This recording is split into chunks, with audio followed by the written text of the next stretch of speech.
This is the story of a man named Stanley. Stanley worked for a company in a big building where he was employee number 427. Employee number 427's job was simple. He sat at his desk in room 427 and he buttons on a keyboard.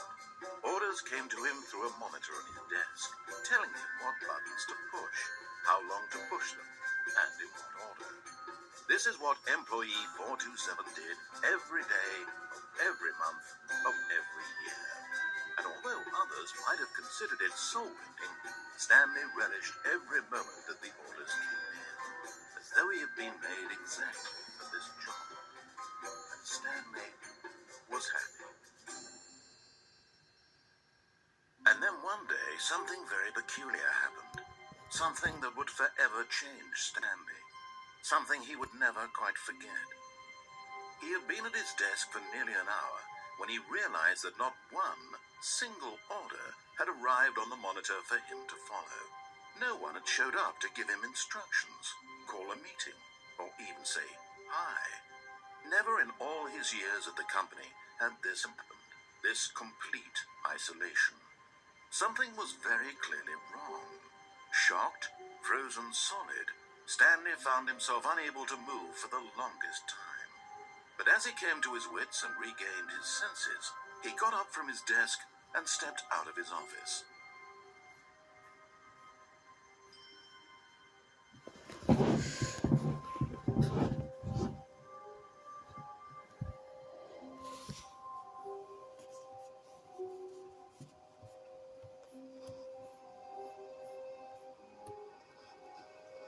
All of his co-workers were gone. What could it mean? Stanley decided to go to the meeting room. Perhaps he had simply missed a memo.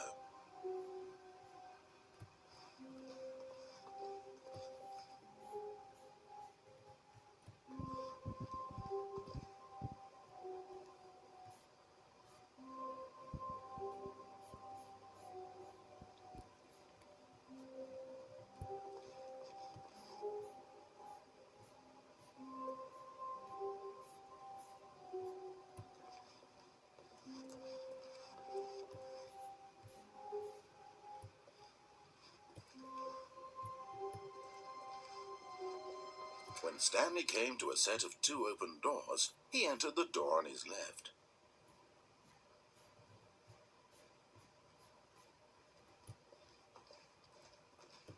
This was not the correct way to the meeting room, and Stanley knew it perfectly well. Perhaps he wanted to stop by the employee lounge first, just to admire it.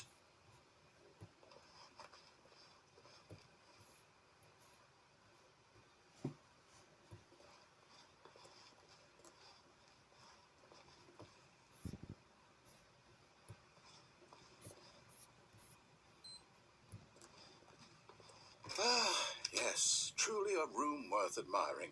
It had really been worth the detour after all, just to spend a few moments here in this immaculate, beautifully constructed room. Stanley simply stood here, drinking it all in. But eager to get back to business, Stanley took the first open door on his left.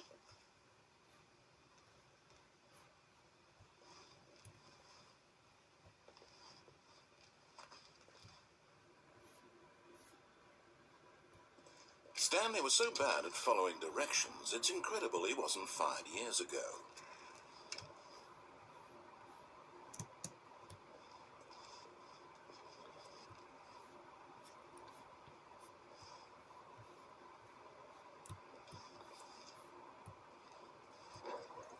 Look, Stanley, I think perhaps we've gotten off on the wrong foot here.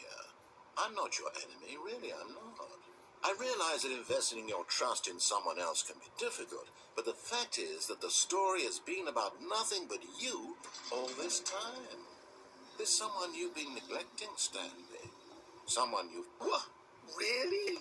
I was in the middle of something. Do you have zero consideration for others? Are you that convinced that I want something bad to happen to you? Why, I don't know how to convince you of this, but I really do want to help you, to show you something beautiful. Look, let me prove it. Let me prove that I'm on your side. Give me a chance.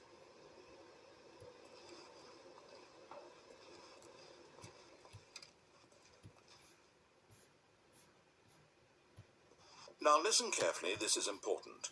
Stat walked through the red door.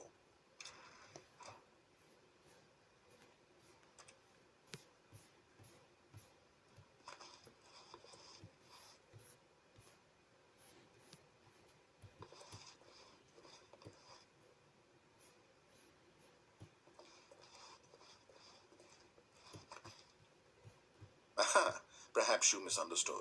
Stanley walked through the red door. I still don't think we're communicating properly. Stanley walked through the red door. All right, fine, go ahead, Stanley. You want to know so badly what's out there? You want to find out what lies at the end of this road you've chosen? Well, don't let me stop you.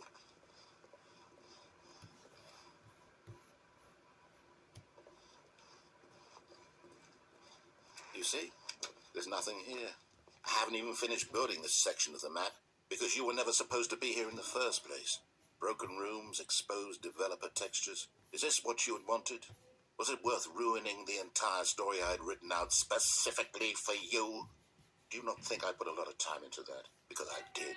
And in the end, it was all... Bye. Because this is what you wanted to see. Help me here, Stanley. Help elucidate these strange and unknowable desires of yours. What would have made this game better? What did you want to see? Vehicles? Skill trees? Work with me. You've given me absolutely nothing so far. Tell you what. Let me take a stab in the dark at a new design, and you can give me some feedback. There we go. A third option. This already feels leaps ahead of where we were before. Go ahead, Stanley. Take it for a spin.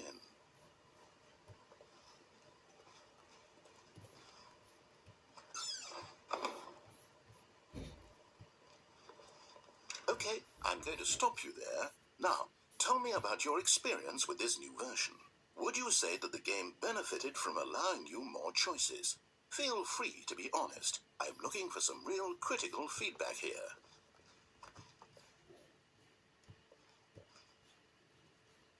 Aha!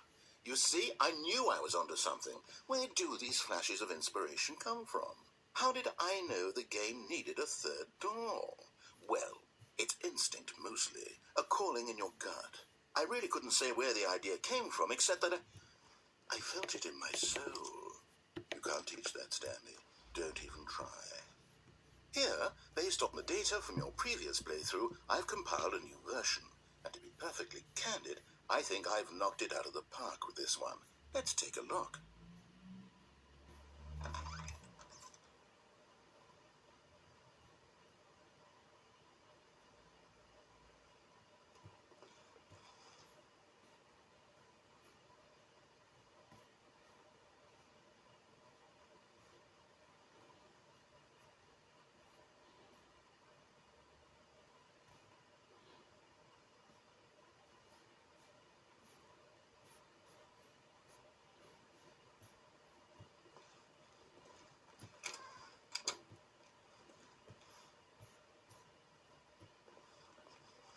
Now, would you say that competitive leaderboard helped you feel motivated to keep walking through doors? Again, honest answers, please.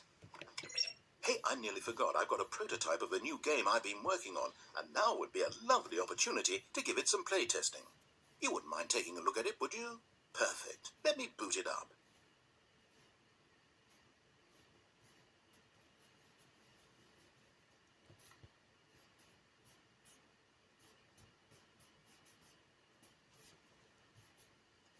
In this game, the baby crawls left towards danger. You click the button to move him back to the right, and if he reaches the fire, you fail. It's a very meaningful game, all about the desperation and tedium of endlessly confronting the demands of family life. I think the art world will really take notice. But of course, the message of the game only becomes clear once you've been playing it for about 4 hours. So why don't you give it 4 hours of play to make sure it's effective? Be sure to keep notes on your experience.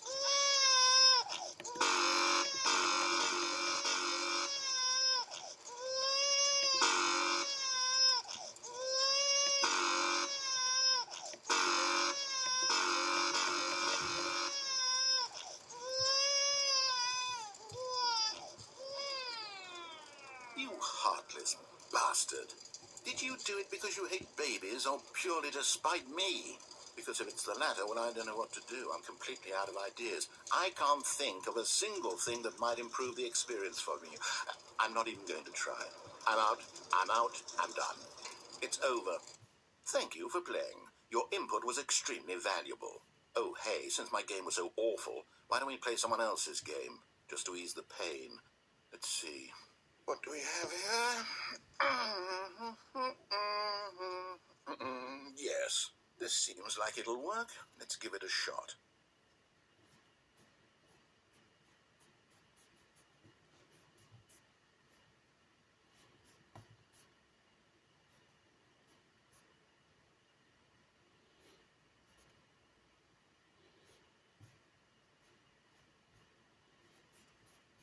Well, Stanley, is this better? At last, the one thing you've always desired. A game I had absolutely nothing to do with. But is it enough? Tell me that, Stanley. Will it ever be enough? Well, I'll say this. I'm done making things for you. From now on, I will only create to fulfill a greater artistic purpose. Watch this, Stanley. I'm going to build a house.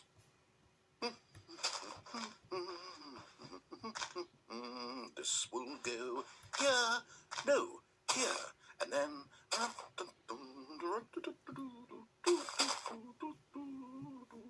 Let's see, what does it need? Yes, of course, and just to finish it all off, yes, it's complete. I made this, Stanley. Look at it. Gaze upon my work of art and feel ashamed at your own inadequacy. But you've only seen it from the outside. You've only gotten half the experience. Please, step inside and make yourself comfortable. Isn't it grand? Isn't it perfect? It could only be better if... Wait, that's it. We must rebuild it out of diamond. Diamond everything. Yes. Come along, Stanley. We have to go mining.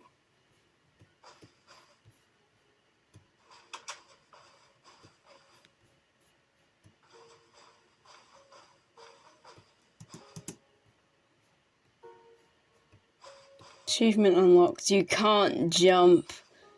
Oh my, it looks like it's going to get a bit dark. Have you brought a light? No. That's coal. I don't need coal. There's a bit more coal. There's gravel. Mushrooms. Oh, there's a bit of light down here. Oh, not. What was up there? Nothing. Okay. Oh, no. This is far more open-ended than I had in mind. I'm looking for something more narrow and linear. Something that makes you feel utterly irrelevant. This won't do at all. 1 out of 5. Even the diamonds couldn't save this one. Okay, new game.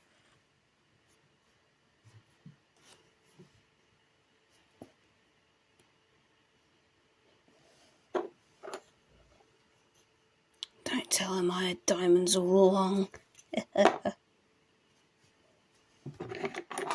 Actually, a full set. And a sword. Don't tell him. A sword as well. Diamonds all to myself. Portal? Yes! I don't even know what this game is, but I love it. You, trapped in a glass box with no way out, listening to me talk. Oh, it's inspired. I couldn't have done it any better myself. What is this game even supposed to be? I can't figure it out. Okay, now I'm curious. Let's go find out what the hell this is.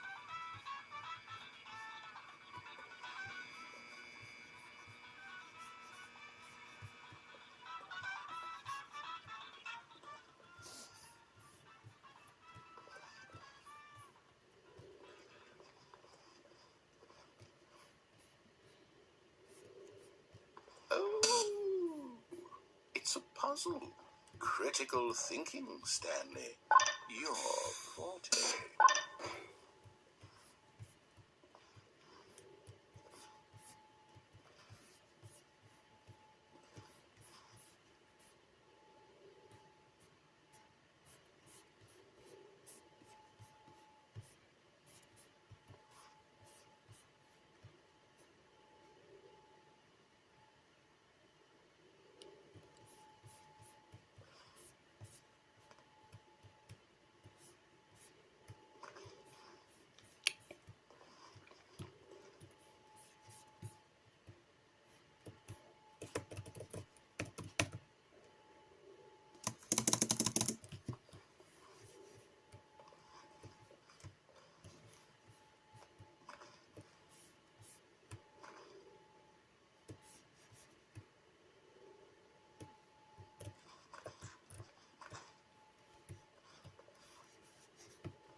Oh. Genius.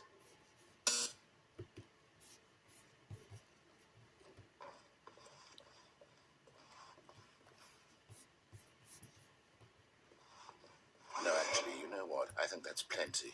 I really don't care much to see you stumble through any more of these games. And I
I wonder what he found. If what he wanted was to be the leading man in his own story, well, perhaps he's gotten it. Down in wherever he is right now.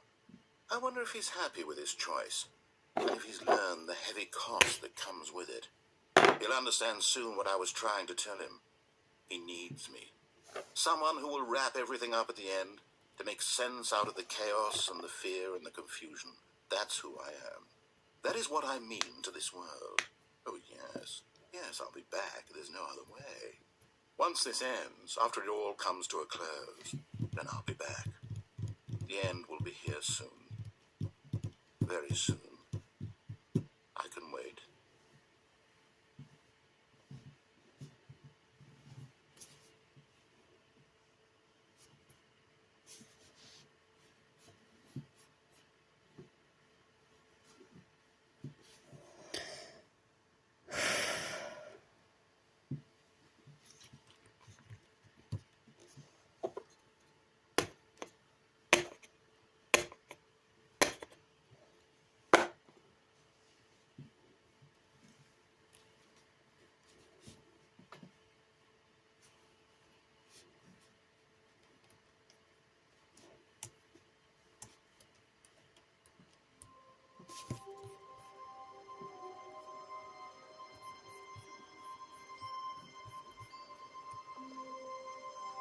All of his co-workers were gone. What could it mean? Stanley decided to go to the meeting room. Perhaps he had simply missed a memo. No matter how hard Stanley looked, he couldn't find a trace of his co-workers.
When Stanley came to a set of 2 open doors, he entered the door on his left.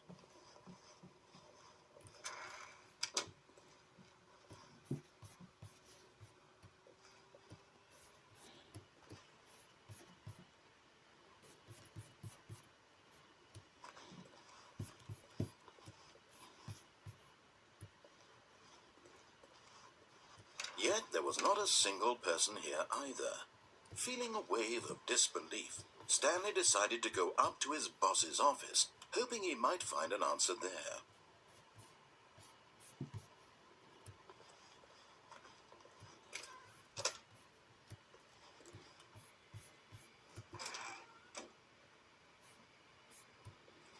Stanley stepped into the broom closet, but there was nothing here, so he turned around and got back on track.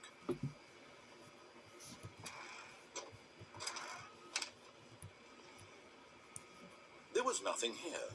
No choice to make, no path to follow, just an empty broom closet. No reason to still be here.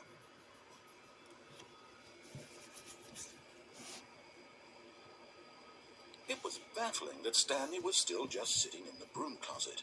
He wasn't even doing anything. At least if there was something to interact with, he'd be justified in some way. As it is, he's literally just standing there doing sweet FA.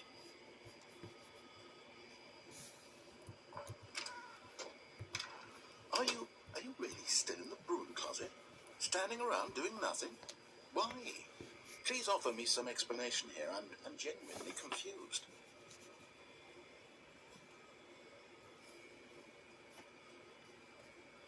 You do realize there's no choice or anything in here, right?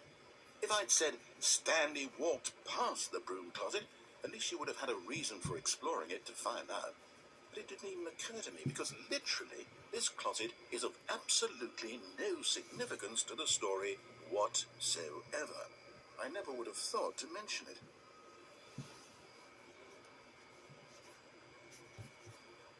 Maybe to you this is somehow its own branching path.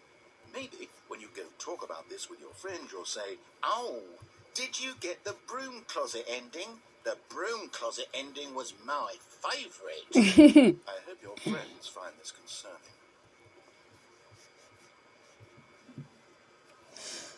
Whoa. Stanley was fat and ugly and really, really stupid. Hey! He probably only got the job because of a family connection. That's how stupid he is. That or with drug money. Also, Stanley is addicted to drugs and hookers. Well, I've come to a very definite conclusion about what's going on right now. You're dead. You got to this broom closet, explored it a bit, and were just about to leave because there's nothing here, when a physical malady of some sort shut down your central nervous system and you collapsed on the keyboard. In a situation like this, the responsible thing is to alert someone nearby so as to ensure that your body is taken care of before it begins to decompose. Hello? Anyone who happens to be nearby? The person at this computer is dead. He or she has fallen prey to any number of your countless human physiological vulnerabilities. It's indicative of the long-term sustainability of your species. Please remove their corpse from the area and instruct another human to take their place at the computer, making sure they understand basic first-person video game mechanics and filling them in on the history of narrative tropes in video gaming, so that the irony and insightful commentary of this game is not lost on them. All right, when you've done that, just step out into the hallway.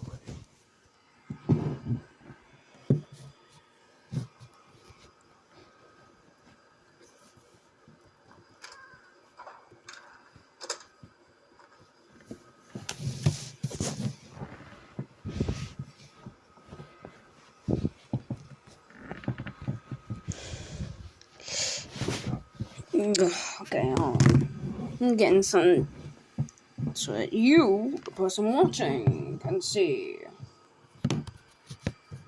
Whoa!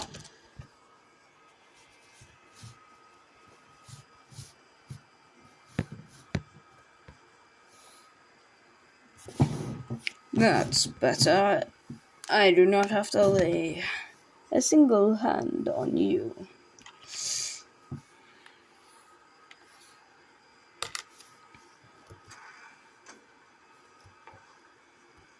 Ah, second player. It's good to have you on board.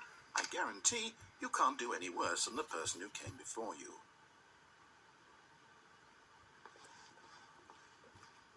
Coming to a staircase, Stanley walked upstairs to his boss's office.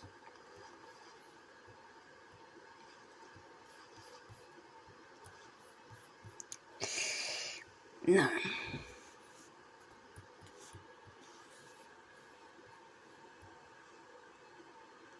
Can I move? Thank you.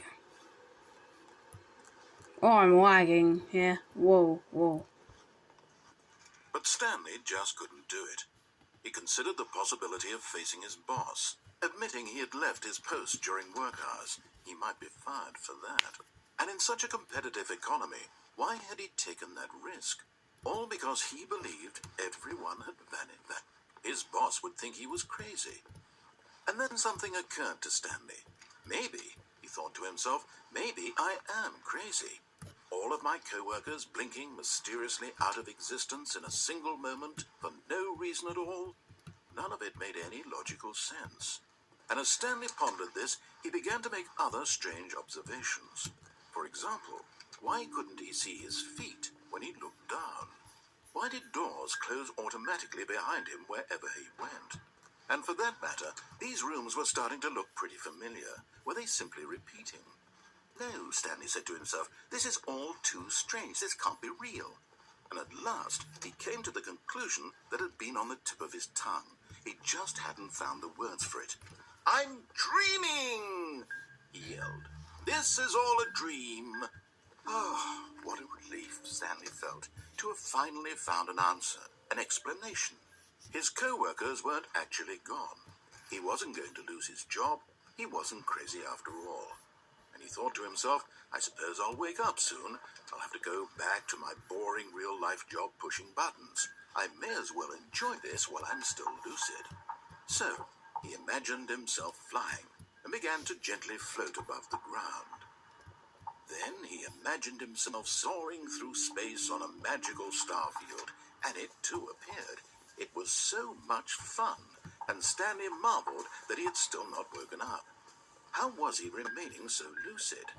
And then perhaps the strangest question of them all entered Stanley's head. One, he was amazed he hadn't asked himself sooner. What? Why is there a voice in my head dictating everything that I'm doing and thinking? Now the voice was describing itself being considered by Stanley, who found it particularly strange. I'm dreaming about a voice describing me, thinking about how it's describing my thoughts, he thought. And while he thought it all very odd and wondered if this voice spoke to all people in their dreams, the truth was that, of course, this was not a dream. How could it be? Was Stanley simply deceiving himself, believing that if he's asleep, he doesn't have to take responsibility for himself? Stanley is as awake right now as he's ever been in his life. Now, hearing the voice speak these words was quite a shock to Stanley. After all, he knew for certain, beyond a doubt, that this was in fact a dream. Did the voice not see him float and make the magical stars just a moment ago? How else would the voice explain all that? This voice was a part of himself too. Surely, if he could just... He would prove it. He would prove that he was in control, that this was a dream. So he closed his eyes gently, and he invited himself to wake up. He felt the cool weight of the blanket on his skin, the press of the mattress on his back, the fresh air of the world outside this one. Let me wake up, he thought to himself. I'm through with this dream. I wish it to be over. Let me go back to my job. Let me continue pushing the buttons. Please, it's all I want. I want my apartment, and my wife, and my job. You never had a wife. My life exactly the way it's always been. Guy Satan! I am normal. Everything will be fine. No, it won't. Okay. No, you aren't.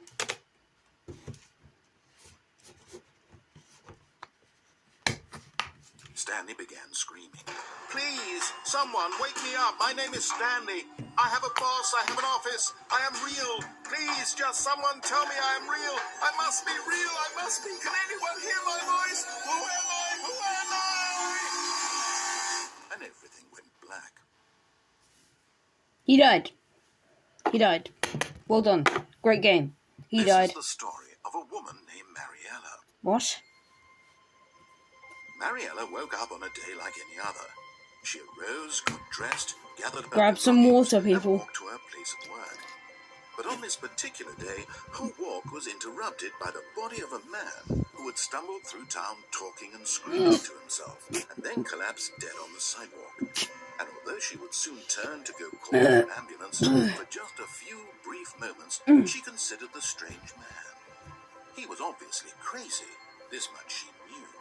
Everyone knows what crazy people look like. And in that moment, she thought to herself how lucky she was to be normal. I am sane. I am in control of my mind. I know what is real and what isn't. Your head. It was It's comforting speaking to in think your that head now. in a certain way, seeing this man made her feel better. But then she remembered the meeting she had scheduled for that day. The very important people whose impressions of her would affect her career. And by Oh extension, no, that the man's reason dead. why Well, I have a she meeting. had no time for this. So it was only a moment that she stood there, staring down at the body. And then she turned and ran. Great help that was. I'm just lying there. Great help that was. Jesus. Baby Jesus.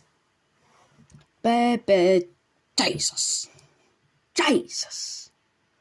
Jesus. Jesus, have some water.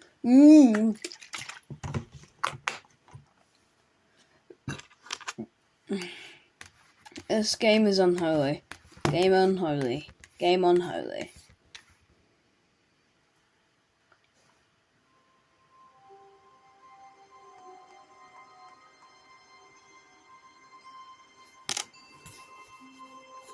Well, that's new. Never had a long hallway there.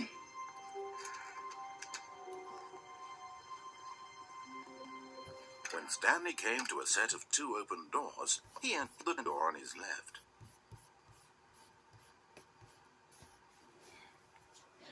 Where did the other rooms go? The other 2 rooms. 3 rooms and a corridor. I'm going through this one. Whoa.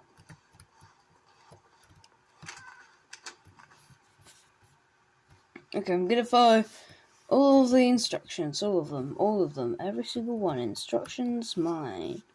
These are my instructions and I'm gonna do them. Yet there was not a single person here either. Feeling a wave of disbelief, Stanley decided to go up to his boss's office, hoping he might find an answer there. Coming to a staircase, Stanley walked upstairs to his boss's office. Okay. Okay. Wow. That's a change. Boss's office. Stepping into his manager's office, Hey. Stanley was once again stunned to discover I can't stop walking. of any human life. Okay, there we go. Shocked, unraveled, Stanley wondered in Hey, that's the disbelief who postcard of the orchestrated this. game. What dark Postcard. secret was being held from him? What he could not have known was that the keypad It behind was the a- boss's desk What? guarded the terrible truth that his boss had been keeping from him. And so the boss had assigned it an extra secret PIN number, 2845. But of course, Stanley couldn't possibly have known this. Yes, he could. By simply pushing random buttons on the keypad, Stanley happened to input the correct code by sheer luck. And Shish, luck. he stepped into the newly opened passageway.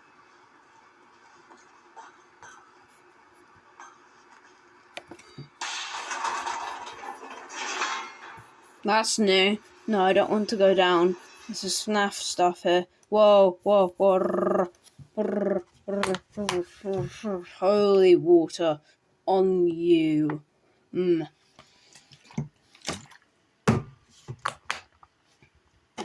This game is unholy, Ren. Ren, come here. Take him. I was going to show this video to my friends and like to show them what the game is, but now it's just this is going to turn into a YouTube video. No, I'm sorry.